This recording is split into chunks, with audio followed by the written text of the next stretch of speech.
What is it about America that makes it so much better at commercializing sport than the rest of the world? Because the Prem rugby in the UK is not in a good place.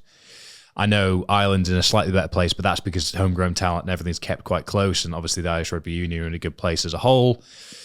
Australia, union's on the decline. New Zealand, union's on the decline now for the first time ever because gaming and the NBA have overtaken it statistically, hasn't it? Because I think there's one Kiwi NBA player that's gone over there. So is there, other than rampant capitalism, is there something about the approach to performance and growth and those metrics, more importantly, in America versus the rest of the world that they do differently? I said this quite a few years ago, which a lot of people didn't quite appreciate at the time. To me, the most advanced sport in the world is WWE wrestling, because they realized that they're not in an actual performance or sport, they're in the entertainment business.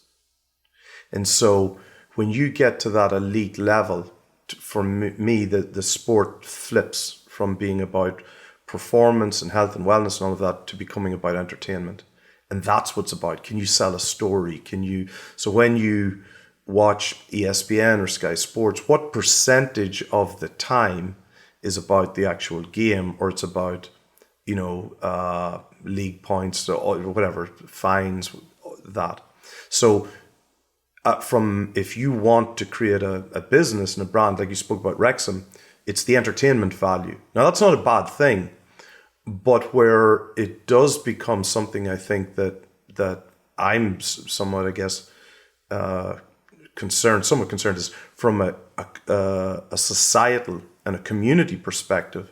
Sport is not about that. Sport's about teaching young people life lessons, or lessons that they can carry through in life.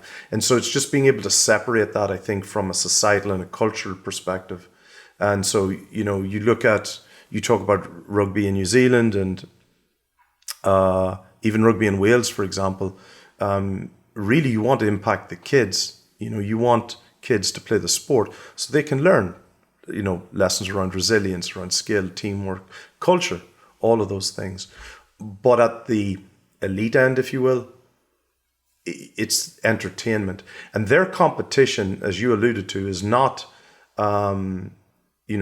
the competition, the NFL competition is not between, the Giants and the Browns. It's between the NFL and the NBA. Who can pull in more of that? And that's really what it comes down to.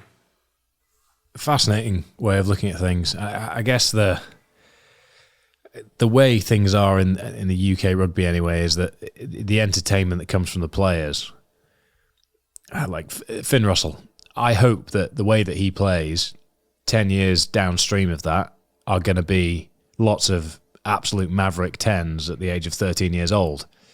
But what the UK does really poorly is potentially cultivate play like that, and then the things around the fringes that make the spectacle of let's go and watch Finn Russell be a madman with a rugby ball at Bath now, or wherever he's been in the past.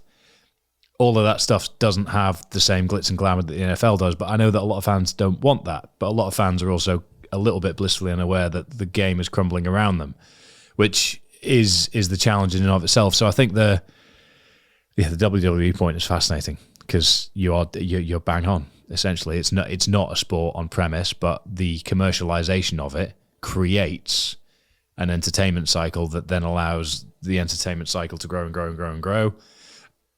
And that's actually happening in the inverse with some of the sports that we know and love, which, as you said, develop the character in the kids that allows them to become malleable, to become high performers. So, yeah, I was at I forget where it was. It was either Bolton or I think it was Walter Smith or someone having lunch or whatever. Somebody made the comment, Sky Sports is on. Somebody made the comment, "Oh, Sky would be absolutely screwed, if the Premier League pulled out." Like they were debating the contract. Walter Smith he said, "Sky Sports would be screwed." He said, "The Premier League would be screwed if Sky Sports pulled out." We had reached that tipping point where the broadcasting money was of so much value to the sport, and so I think when you talk about rugby, I think it's at an